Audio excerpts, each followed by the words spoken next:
Hi everyone, welcome to day 2 of Youth Voice Week. We are here. I'm Lawrence and I'm joined by Estee Blue. Say hi. Hi. Welcome to the second day of Youth Voice Week, and thank you all for joining us. Today is all about youth voice, inclusion and diversity. Really important topic in all our work. Delighted to have a great panel coming up soon. Estee, did you want to tell us a little bit about that? Yeah, sure. So as Lawrence said, welcome to day 2 of Youth Voice Week. Today we've got a really interesting panel that are exploring youth voice and how it's becoming, or how they want to make it more inclusive and representative. So Anna Marie is going to be hosting our panel of special guests, which includes Pooja from the National Theatre, Loren Henry from G Expressions in Newport, South Wales, and also Sasha from Sound Connections, who acts as a trustee, and she's also a psychologist. So they've got a really insightful conversation that's also a cross-arts conversation, highlighting things like the best practices within our space, but also talking really frankly and honestly about the challenges that are also kind of come up in youth voice, inclusion and diversity. So everyone's in for a real treat today. Brilliant. Thank you so much, Estee, and hope you've all got the kettle on. It's going to be a really great watch. You will be able to chat as well in the YouTube live chat, and we'll be sharing some of your comments later on. I just want to go through some announcements just to help signpost you all to things that are going on today and throughout the week. The first one is that we have got the first is to make sure you check your emails every day. Just to say that the fact that you're here probably means you already are, but basically your email with your links for the day will come in every morning. So make sure you check that. Then obviously every morning there's the 11 o'clock live show. We want you all to take part in the Big Listen survey. We'd love to hear your views and hear what you're doing with Youth Voice, what you need, what you're exploring at the moment. So that's the Big Listen. That's on SurveyMonkey. The link's just down there. So make sure you fill that in. Tell us, and we'll share the results on Friday. And then at lunchtime, we've got the Youth Voice lunchbox. We had a fantastic one go out yesterday, thanks to Kamara at Sound Connections, and that's packed full of interesting videos. Check it out. That will accompany your lunchtime. And then at 5 o'clock, it's really important. This conversation we're having this morning will carry on at 5. We're looking at inclusive practice over on Twitter, and we're doing that as a Twitter Q&A. So make sure you jump on there. That's hashtag Youth Voice Hour. So 5 o'clock. So make sure you're there. That's hosted by Philip Flood. I think that is all our announcements. So we just want to say hi to a very special guest who's going to join us, watch the panel with us, and then be here to discuss and reflect on it and answer some of your questions. So we're going to welcome James Thomas. James, hi. We'd love to have a quick intro from just who you are, what you do, and then obviously we'll go to the panel. Hi, Lawrence and Esther. Thanks for having me on. It looks like a really interesting week ahead as well, so I'm really excited about that and for some of our young people to take part. I'm James Thomas. I'm head of Hackney Music Service, and we're also the lead music provider for the Music Education Hub, lead organisation. And we offer a whole host of activities, programs for young people, including a youth music forum where our young people pretty much run their own programs with their own budget and manage the whole shebang. So we're really excited that they'll be taking part across this week as well. And some exciting things for them coming up over the next 6 months or so. Absolutely. Thanks so much, James. It's brilliant to have you here. It's been great to work with you over recent months and indeed over the years. And you were really delighted that you're here and share your insight and wisdoms with us later. Great. Okay. So without further ado, if you've all got your cup of coffee ready or your tea, then we will go over to the panel. Enjoy, and we'll see you back after this. Make sure you chat and comment.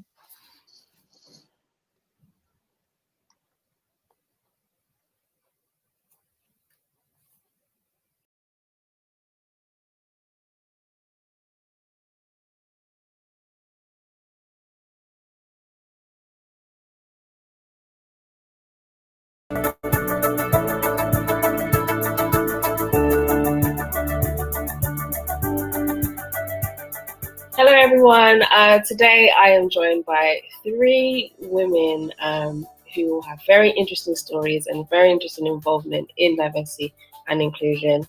So first we've got Pooja, who's a young people's program manager for the National Theatre. She's joining us from London. We've got Sasha, who's an inclusive artist, psychologist, and a Sound Connections Trustee. And then we also have Loren, who is the managing director of G Expressions, and she is joining us from Newport, South Wales. So I'll go in order. I want to find out a little bit more about you and your background and how you got to where you are today. So I'll start with you, Sasha. Hi, so I'm Sasha, and I originally studied psychology and then specialised in special educational needs, but have always had the arts going on in my background. And then as I got more and more used to London, because I grew up in the north, I started coming across more and more inclusive like dance companies like Coralie, and then started doing a bit of teaching with the Camden Music Service and with a young person with autism, and so have been using my knowledge of music and my knowledge of special educational needs to bring both together and work in a way that's inclusive and trying to diversify like music centres and working with young people specifically in Islington to get their voices heard about their education and their rights as a young person, because often it's missing. Yes. And you, Pooja? Hello everyone. So I'm currently working at the National Theatre. I was looking after the Young People's Programme, but now I'm going to be moving on to a new role looking after the Kickstart scheme. So that's kind of looking after placements and apprenticeships and kind of work opportunities for young people to get into the arts sector. Before this, I was the producer of participation and learning at Tallowa Theatre Company, where I created opportunities for Black young artists to realise their potential. And my speciality is very much in the ethics of participation. How do we create opportunities for young people to increase their agency and their well-being simultaneously? Great. And Loren? Hey guys, so I'm Loren, born in Newport, Wales, and from a young age I'm into singing and dancing and MCing and performing myself. And where in my area there wasn't a lot of things that I could get into to facilitate my my needs and my likes. So from the age of 16, I kind of started my journey in upskilling and educating myself to be able to provide a space where young people could be themselves and enjoy themselves, but in a safe place. So I went and did my degree in youth and community, and then I went on and did my master's. And in 2010, I set up G Expressions, which originally was a dance crew, but we ended up turning into an organisation to facilitate the need of all the young people who was into dance and wanted to pursue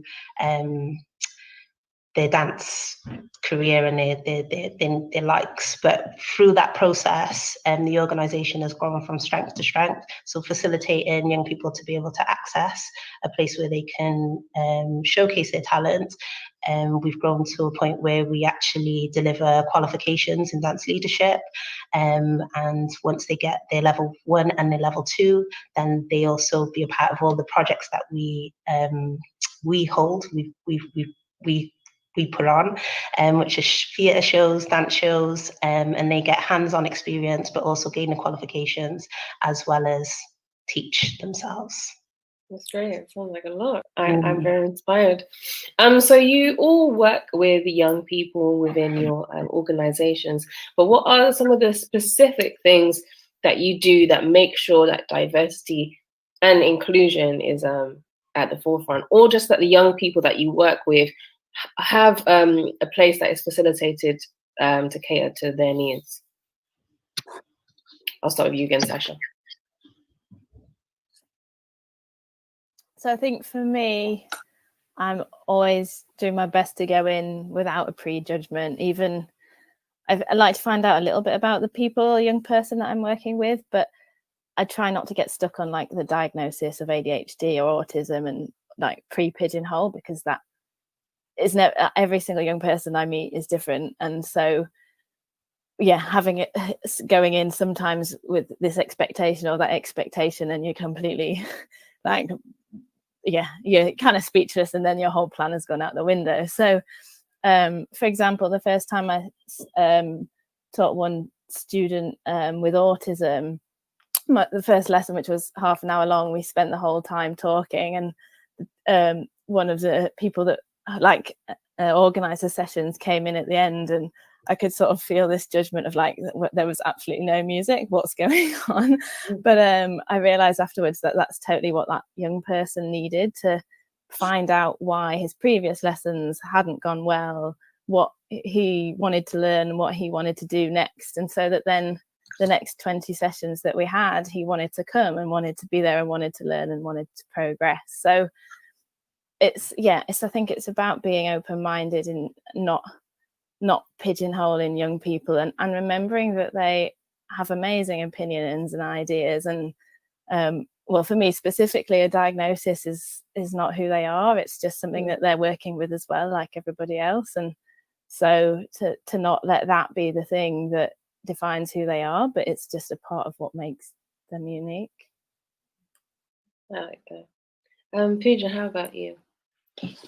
I think for my practice, it's very much understanding what it is young people are interested in and how they're going to thrive. And I think creating opportunities for young people to thrive is where you'll learn the most. And I think somebody said it earlier about, you create these spaces and you learn from those spaces, you reflect from those spaces, what works, what didn't work, and consult young people, ask them, what do they like, what do they not like, and what would they like more of? And from there, you can really start to get a feel for your program, what's working, what's not working, and how you can kind of work to improve your programs as well. I think there's something about play, and how in play theory you create opportunities for people to play they want to play, and I kind of really use that for young people. So creating very loose structures sometimes helps, so they can fill in the gaps, and they can kind of tell you how they want to exist in that space and how they want to play. Thank you. And Loren, how about you? Yeah, both Sasha and Pooja, great examples. With ourselves, it's about just going off of both of your points, is listening to the young people that you engage with. And for us, is having that open access. So everyone is welcome, and everyone comes in at whatever level they're at. So again, like I said, their interest, they let us know, and then we facilitate what they would like to do. So for example, with any young person, if they just want to try dance for the first time because they're interested in street dance, then they attend our open classes. And then that's when they find their feet, and that's when their confidence grows, and then they're able to let us know exactly what else they want to do.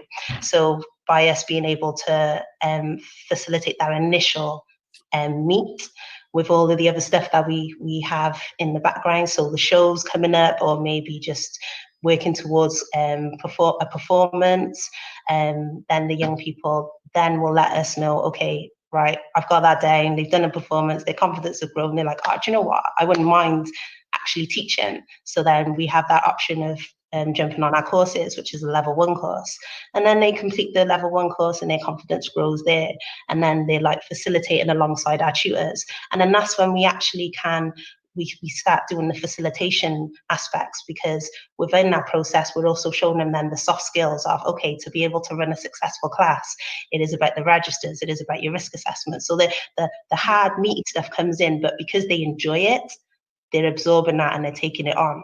So then that self-growth, that self-development within a job opportunity or career or teaching is actually coming into form, into place, but they're enjoying it. So there's another element of wanting to learn more or get to grips with organization or management skills. And it all kind of fits into one. But the inclusiveness is the fact that it comes in, they do it at their time and at their pace. Yeah. Us as adults and as the tutors and as the teachers, we facilitate that and allow that. Thank you. All amazing answers. And one thing that I like is that you all come from different walks of life, and your jobs come from different perspectives. Even though you're working with young people, we've got the arts, and you all have different backgrounds. So given the current situation that we're in now, we've all had to pivot from being able to be with people in person to, now doing things like this online. And what's some of the ways that you are still maintaining your true roots, like the diversity and inclusion, but now working from home? Feel free to jump in. I'll jump in. I think that's a really interesting question, because it's hard, isn't it? It's really hard. You can't see your friends, you can't see your family, never mind the young people that you're working with.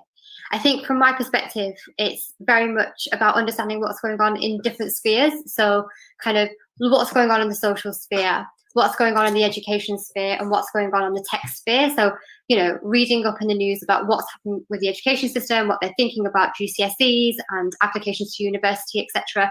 So you can kind of get a feel for what a lot of young people are going through. Then on the social front, you have a look at and see how people are engaging with each other. Are there places where they can meet online or in person, and what are they up to? And secondly, with tech, I think tech is really a sign of the times, and I guess with the rise of TikTok and platforms like this, you can really see how people are starting to use young people are starting to use this technology to express themselves. So I think it's about understanding how you might be able to use that tool in the future, or you might be able to use that tool integrated into your practice in order for young people to engage with you. I've done a little bit of work online with young people, and it's very much been conversation led. What's going on in your world at the moment? How can this space be of use to you? And really asking those open questions, rather than saying, I'm going to do an hour's Zoom session with you, and kind of rattle through some activities whereby it's not going to work, because everybody's in a very different space. And I think it comes back to that listening thing. We have to be actively listening. And I think it starts there. Okay. I'd like to just jump in from Pooja, because you hit some really key points. Just to give you a bit of a background about ourselves, we were very physical, and we had that open door access. So when COVID came in and it was onto the lockdown, we had no time. There wasn't a question. We had to switch to digital, because even though we had to stop and be safe and stop our open classes, our young people needed us more than ever. But where we were so blessed as a team, our team is made up of young people within us, a part of our staff regime. So, for example, our youngest team member, who got taken on just before COVID kicked in February, and she has been a young person. She's came through the ranks. She's an amazing dancer. She's done a dance leaders level 1, level 2. She's 16 now, but she's also Welsh speaking. And this is where, again, just to also throw in from an adult perspective and from facilitating, we have to be the ones to be able to see where the young people are, see their skills, see their quality, and pull it out of them with them, So this, again, for us as an organisation, the Welsh aspect is something that we touched on, where we used to just do translations, but it wasn't really embedded in our organisation, where we had a Welsh speaker who could be translating and doing blogs and whatnot. So for a young person who is Welsh speaking, amazing at dance, hard working, these were elements we started to give her some of our translations we needed for the flyers, and she did that for us. And then it came from management top down, where we wrote in within our grant applications to be able to create a Welsh translation officer. And we give that to our young person, which is Corey, and she is our Welsh translation officer, and she's 16. Now, her being young and having this climate change where we are now, she is savvy on TikTok. So with her expertise, she's the expert in that field, not us as adults. So we're giving her the lead on that. Now, she has her confidence in the sense she knows she has a team around her, but then she also knows she's the one who's more experienced to advise us on this. And us as adults, we're ready to take the back seat and listen. And that's what we've been doing. So for us, this whole transition, we've been facilitated by our young people because they're most experienced by it. But then we have a team and mechanism to be able to implement the mechanisms that she suggested. So now we are active on all social platforms, and we're just really launching our TikTok platform through being guided by our Welsh translation officer. So that's how that works as well, in incorporating young people in the core.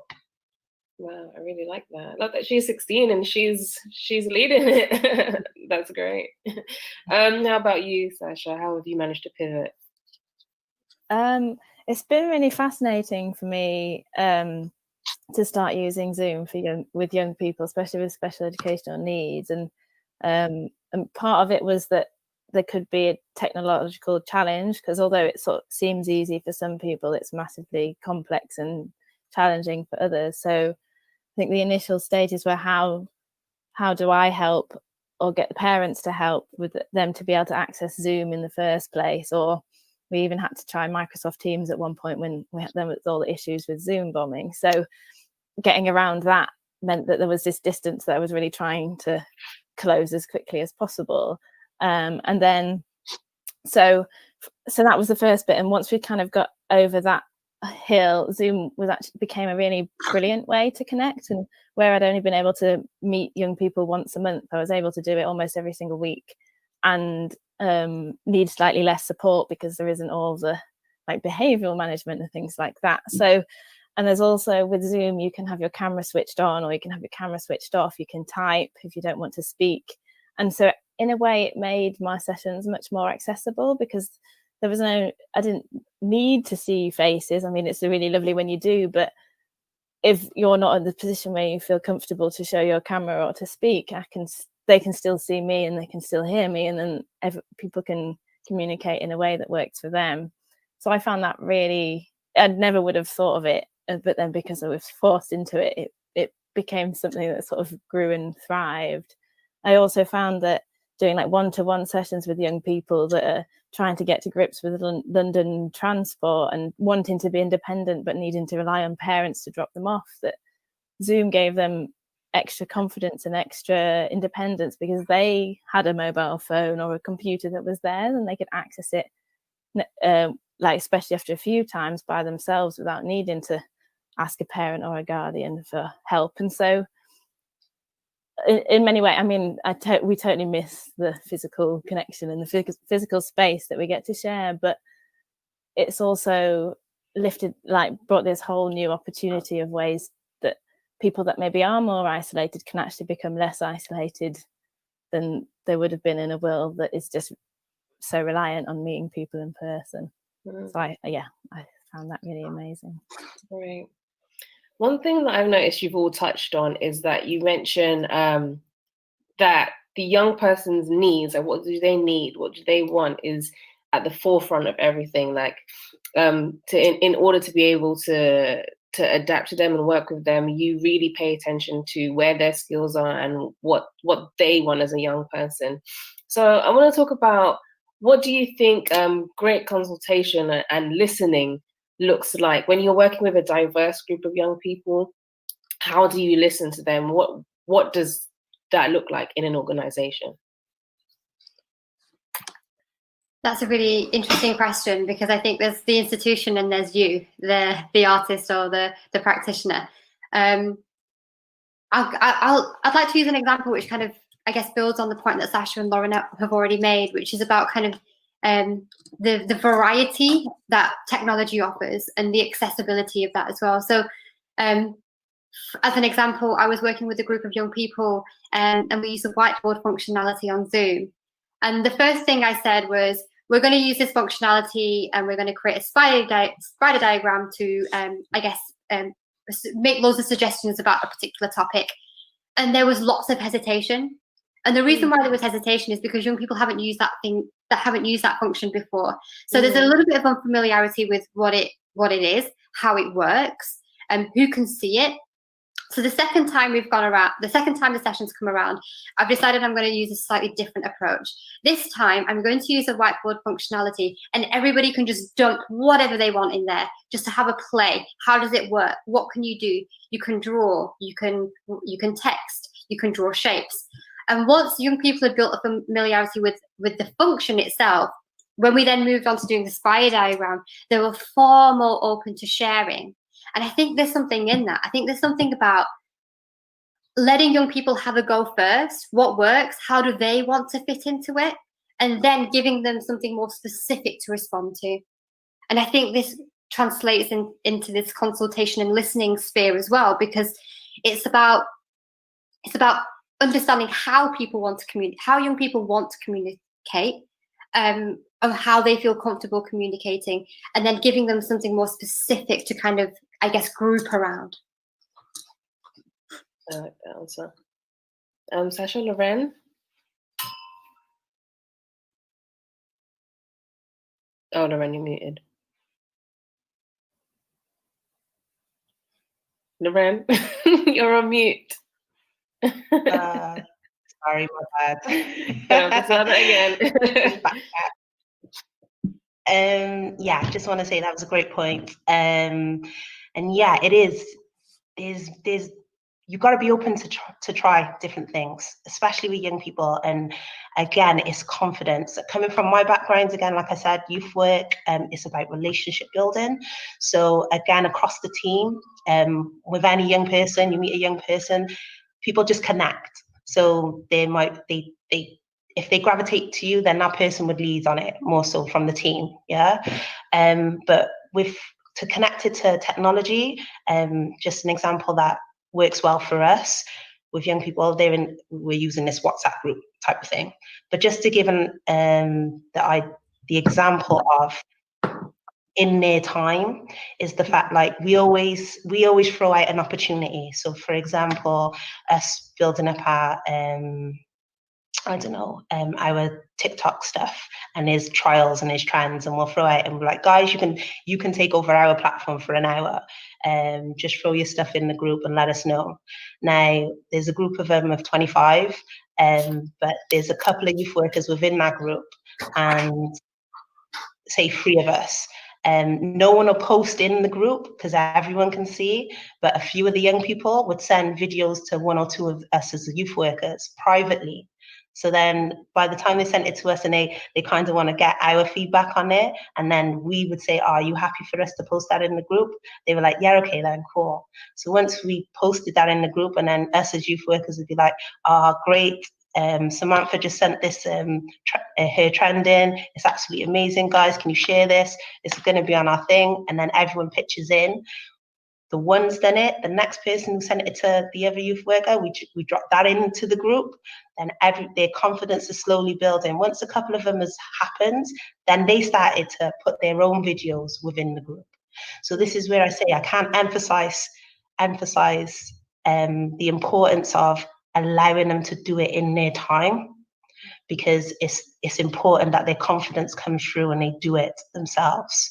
Yeah, but that comes around in ways. So whoever they got the relationship with and they correspond with, let that happen, and then bring it back into the mix of things, and then everyone else can jump on board. And then because the one young person did it, then you'll see others then starting to do it as well. So I hope that makes sense and I answered your question. No, that makes sense. Okay. How about you, Sasha? How are you listening to?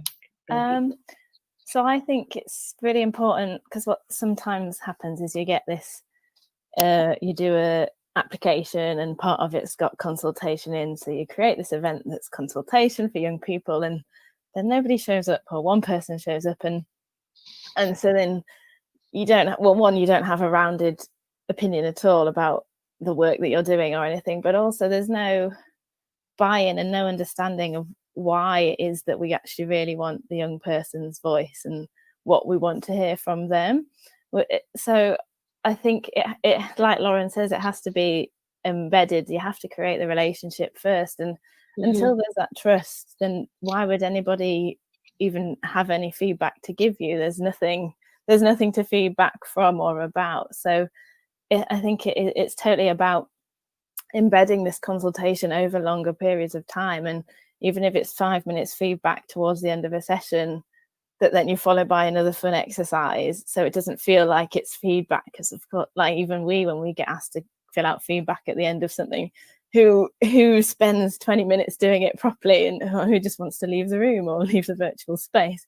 So it's, yeah, I mean, with Zoom, for example, there's this really great feature where you can do voting from 1 to 5 or 1 to 10 about a question, or you can say I liked it very much or not really, or what things are you really enjoying, and it's just these quick click boxes, so you can send it up and it's actually become something that's interactive, and then you can even share the results with everybody on the screen. So that, and I think it's also about what happens when we take your thoughts and opinions and feelings, like what do we do with it and where's it going to go next? There's no point just taking it and then doing another activity in it and not showing that we're listening, because I think that's also where it could go wrong, but where it doesn't need to. If you show this, we want your opinions so that we can then move forward in the future, like Pooja is saying, finding out what works well so it then can be adapted and changed. Yeah, so I think it should be a constant process, and young people really knowing that what they say is valued and it's all about them, because it is. Our jobs wouldn't exist if they weren't involved. That's true. You've all given some incredible answers. But what are some of the challenges that you might have faced on your journey, or that you face now just working with young people and remaining inclusive? Feel free to jump in as well. I'll jump in on that one. Great answer, Sasha. I'm really loving this conversation. Challenges always there, because really and truthfully, everyone has their own life. When like the only way I can say, like I can explain it, is that the time the young people are with us, we make sure that they enjoy themselves and they're being young and they're doing that. When they leave, they go back to their life, they go back to their normality, and sometimes that's not a great place, you know. And where it's hard for us at the moment with the climate that we're in, is that physical aspect. I'm realizing how important that is, because sometimes when young people come into a session and a lot has been going on, you can see through body and how they act. But online, you're behind the screen, so you can't really see. And like you said, with the Zoom, sometimes you don't have to have the camera on. Do you know what I mean? So those type of things you don't really pick up on. So you can't really judge how the young person's feeling or what that young person needs at that point. So that's one of the challenges there, because if there's something going on, we can't really connect enough to assist or support if it was a physical. However, the fact that we still can be connected through digital is the fact we still got that connection, which is great. Perspective, there's a number of challenges. One of them is money. There's not enough of it. The second one is time. It goes very, very quickly. And the third one is people outside this sector, or outside this strand of work, not really understanding what it's for. I think they're the three major challenges. And if I talk about it from the perspective of the National Theatre, the learning department is incredibly embedded there, and knowledge of what the department is doing is very widely shared and celebrated. But if we kind of go 5 to 7 years back, people in the organisation didn't understand why we were doing participatory work, why we needed a learning department, and what the benefit was. And I'd really like to speak about that one, really, because sometimes the biggest challenge is not only from the people that work in your organisation, but from parents and carers, as well as teachers lecturers who don't understand or who don't see the value in this space, and whether that space is to learn something, whether it's just a space to be somewhere, or whether it's to learn, whatever the reason is that that young person is coming into that particular workshop, sometimes is for them hard to communicate to their parents and the people and their friends, but particularly harder for them if they're unable to communicate with people around them what they're doing and why they're doing it. And I think it just really needs communication. We need to communicate better with teachers, with lecturers, with parents. We need to communicate better with our departments, our organisations, about what the work is for and why we're doing it. I think especially in my specific line of work, major challenges are accessibility. So even like getting to whatever venue it is, like if you have mobility needs, then is it even accessible? If it's on a second floor, is there a lift? So really practical things that need to be thought about, even planning. So that's something that can be the first blockage. And then there's understanding about special educational needs and the massive variety and what that could entail, and so that the support that's then needed for individual young people to be able to access a session, and also support for other young people in understanding that there are people with differences and they need support in different ways, and maybe treated in a different way is not right, but have I don't know what the word is, but so that other young people can understand why they may not be or may not follow exactly the same rules that other people do, or have like a 5-minute timeout when everyone else needs to be in the room all the time, or something like that. And so there's challenges from other young people that maybe haven't been exposed to certain kinds of disabilities in the past. And then there's also like our judgmental challenges, that when we meet somebody that looks different, we're intrigued, and it's not necessarily a bad thing, but it's a thing that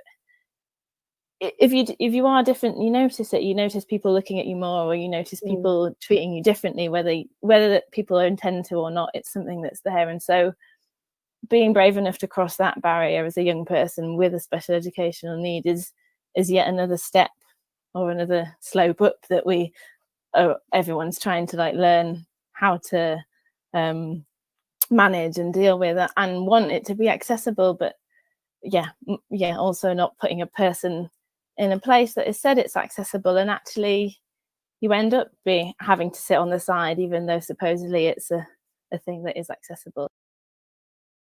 What advice would you give to, let's say, we can just narrow it down to organizations who want to work with more young people and want to be more inclusive and diverse?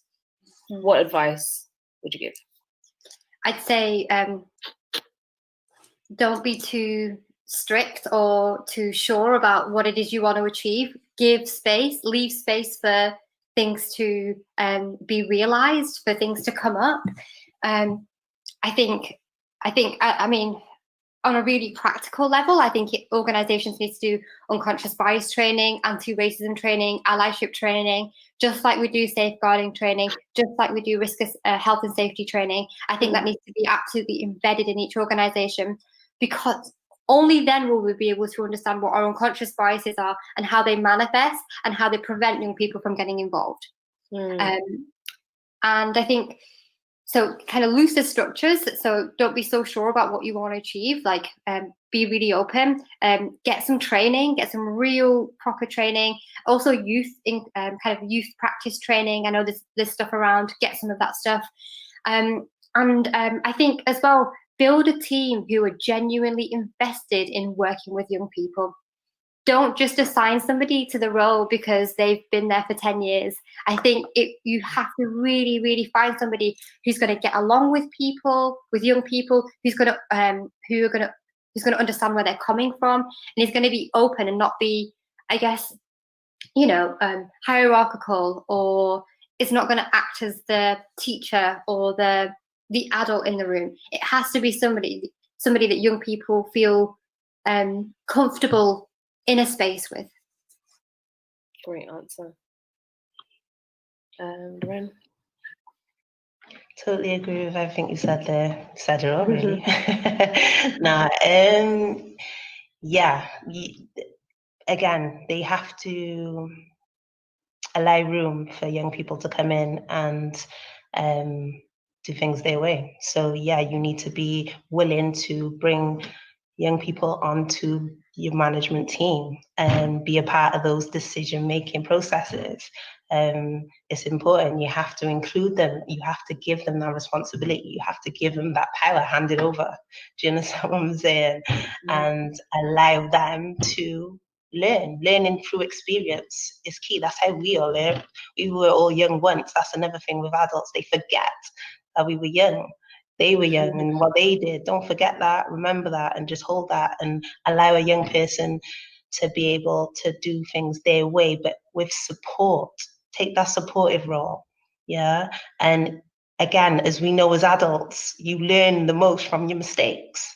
So where Pooja said, allow that room, allow that space. If they make a mistake, let them make the mistake and learn from it. We're there to support and make sure we can catch them. We're not going to let them drop. Do you understand what I'm saying? So just have that, allow that to happen. Be comfortable in the backseat and allow them to take the steering wheel.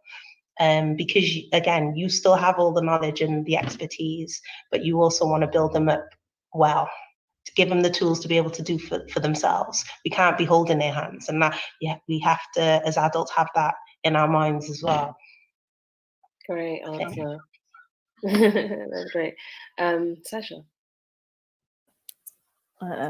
Yeah, both amazing advice from both of you. I think, yeah, training is a massive one. I totally agree with Pooja. It's like, and it's not just to train one person in the team to be the person to go to, like not just having one special educational needs worker, but actually everybody needs that knowledge and should have that knowledge so that they themselves feel comfortable with whatever it is that they're working with or comes up in a session.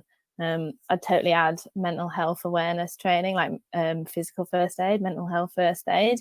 There should really be a 3-day course of all of it, I would say.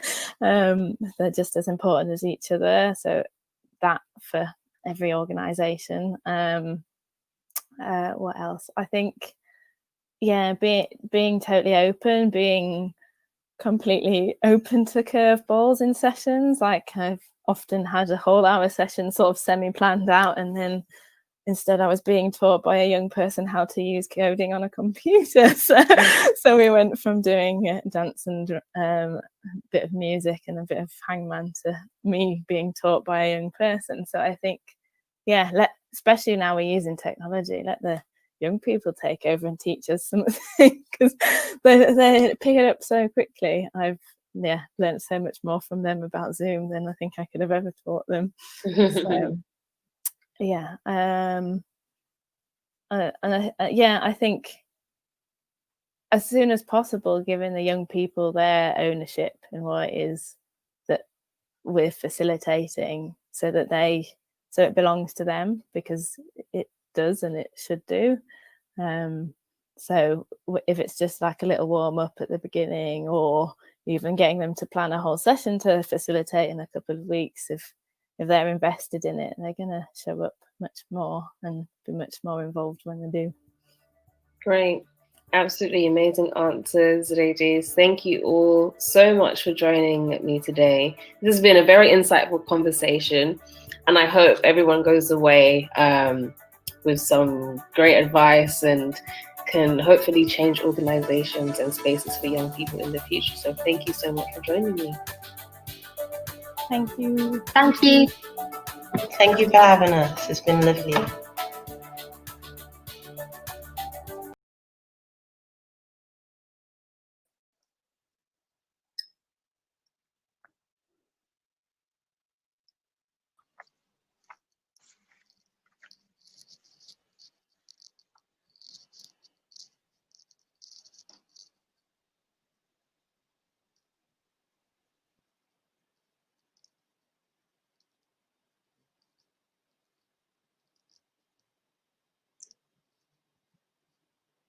So we are back live. I'm just wondering if everyone can hear me. I can hear you. Can you hear me? Okay, yes, I can hear you, James. Perfect. Okay, I think Lawrence was having problems. Okay, sure. Wow, what an incredible conversation. And there were so many things that were touched upon. I think like we could go like on and on about it, but we've only got a couple of minutes to chat about it. So James, I wanted to get your thoughts on what were some of the key things that you picked up on this session. I think first of all, I think it was so inspiring to see 4 young women on screen who are leaders in their own right, dealing with young people and doing really successful work with them as well. And it's absolutely great.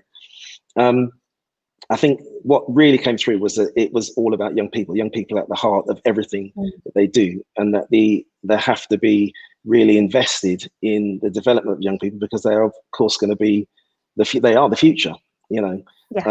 The whole thing about listening to young people came through really strongly. Listening, nurturing, and offering progression routes.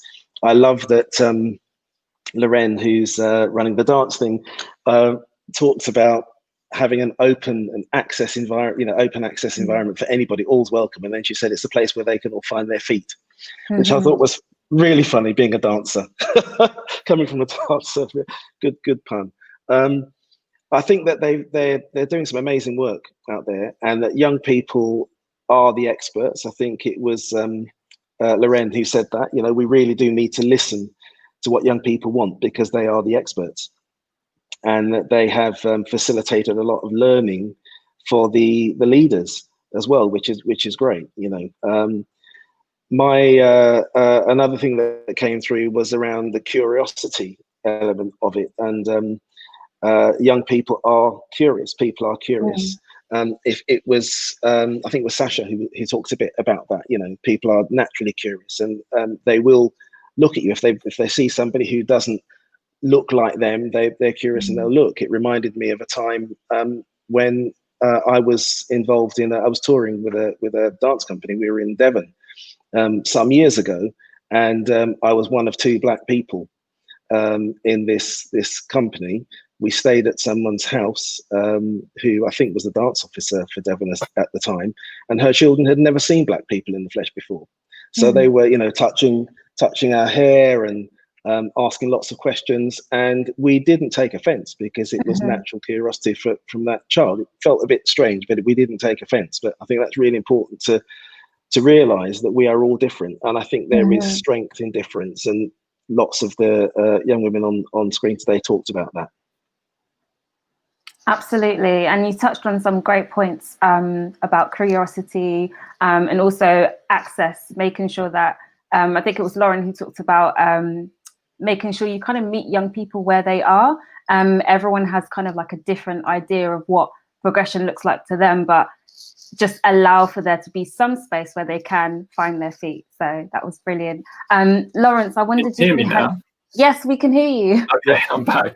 I've got a question from the audience that came up during the chat earlier. Had a really lively chat, really interesting.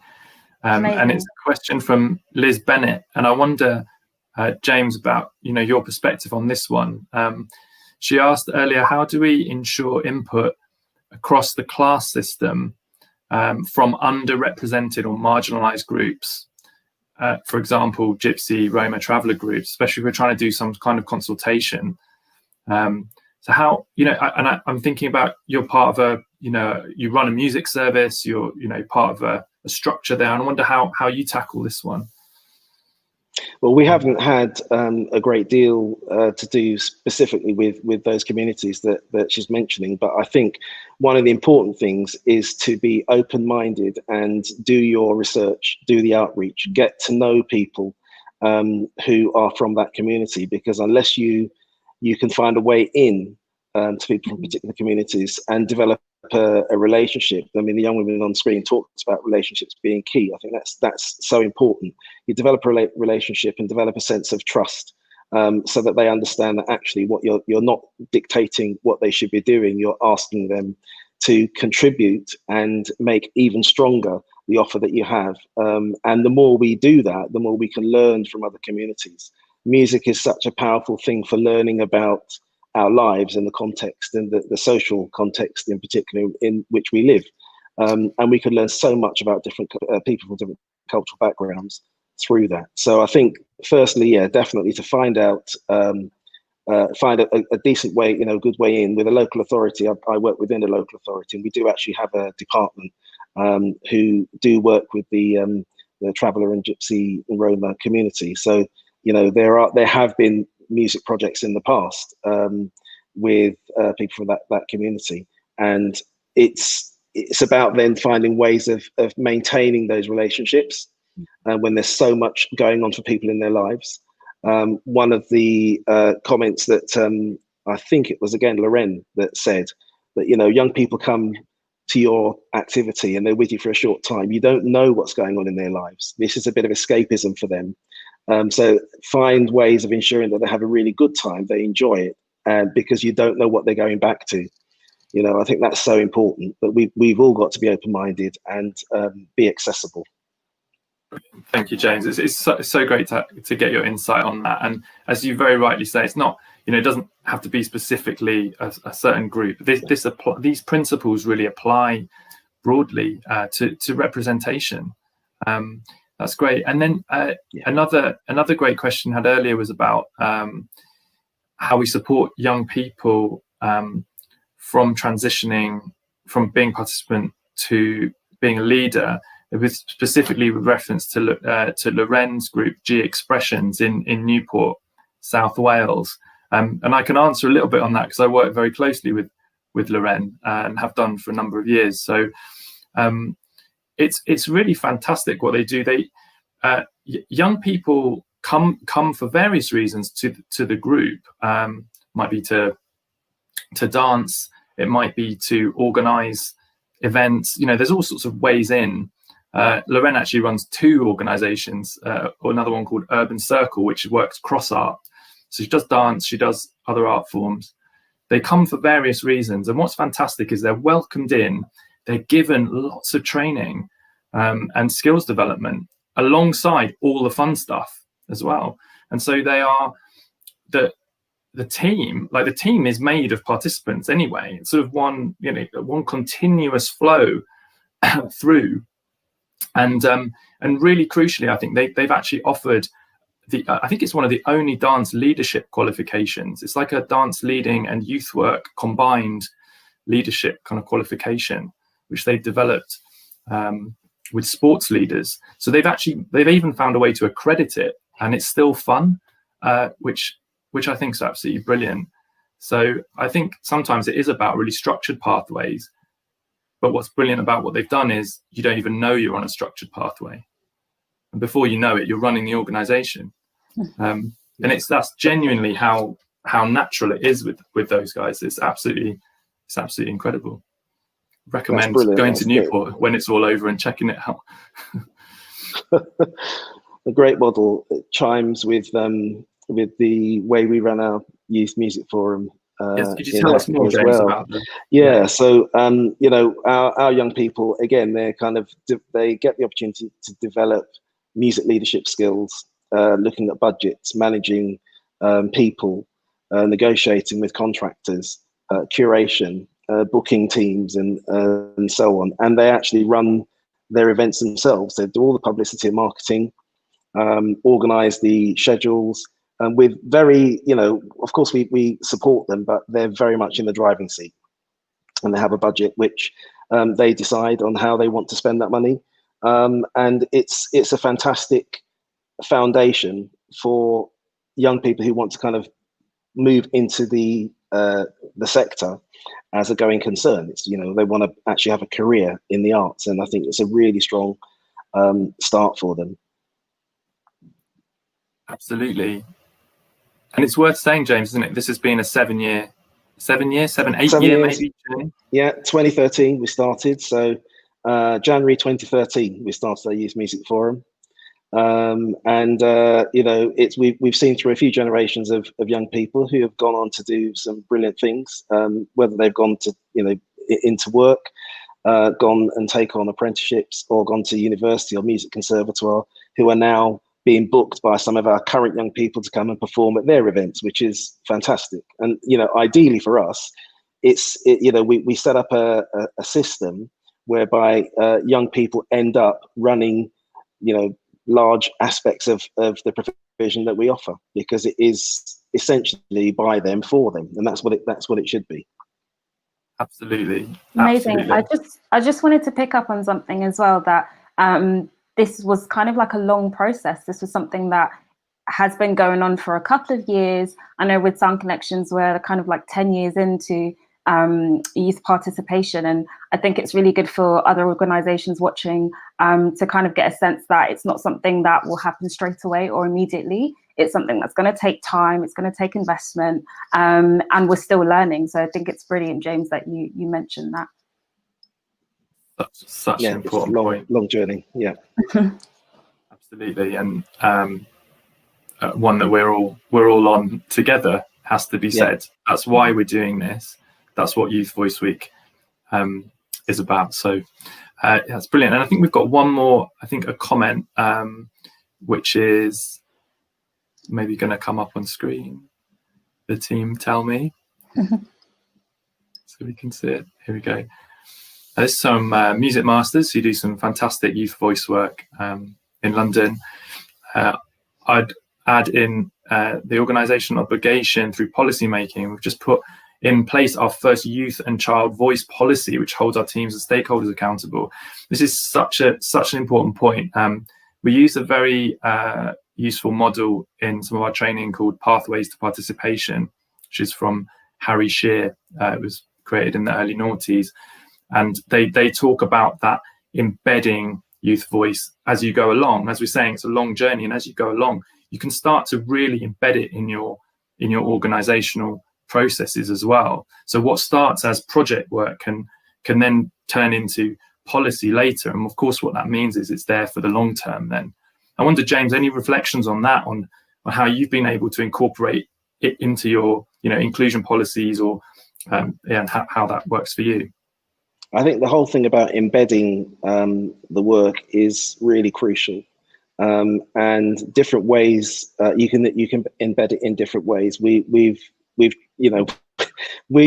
tried lots of different things, and it has been quite challenging. But I think the best ways are where the young people are actually doing the work.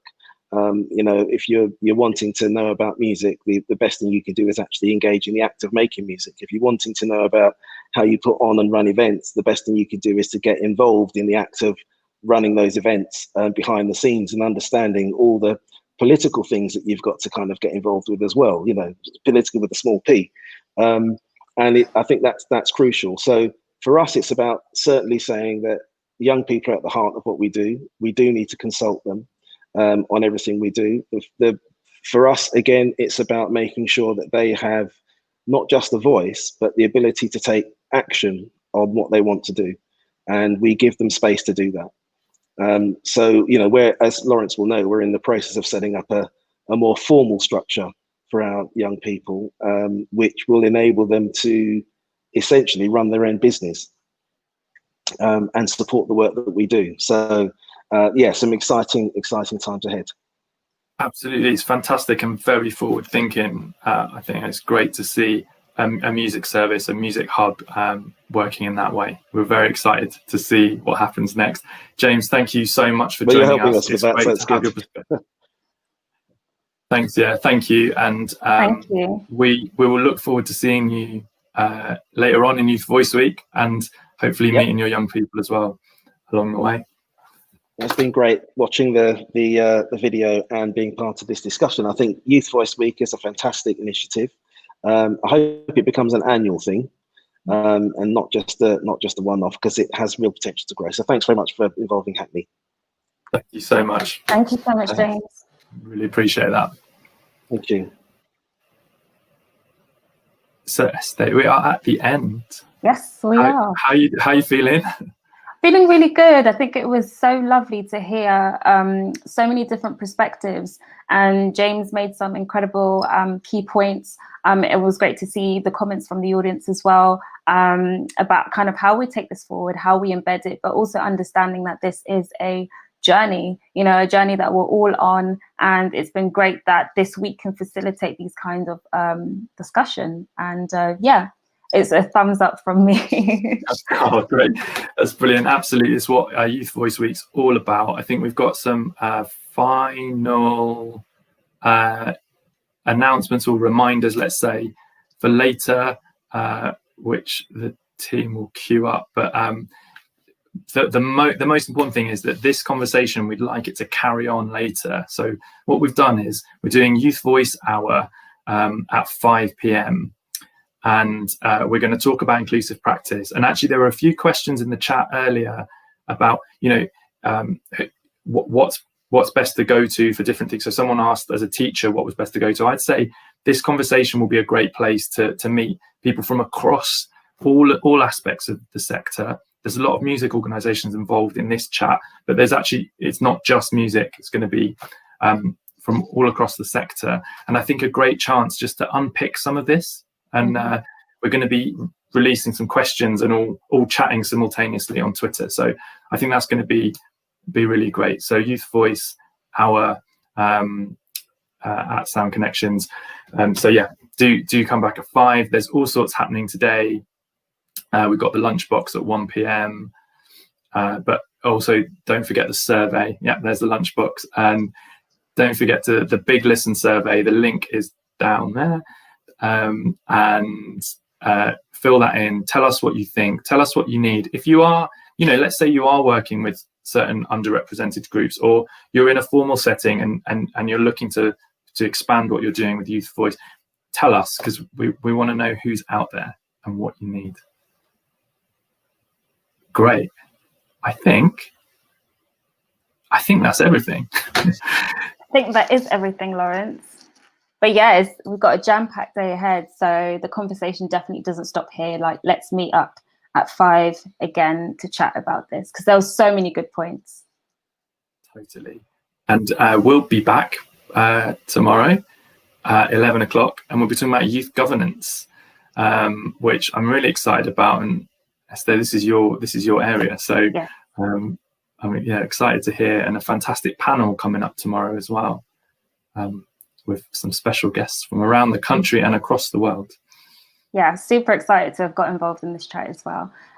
Yes, I think we've come up to time, the end for today, for now. And I look forward to meeting back up with you again, Lawrence, tomorrow morning. See you then, and see you all throughout the day. Thank you so much for joining us and for your amazing questions and contributions. See you soon. See you.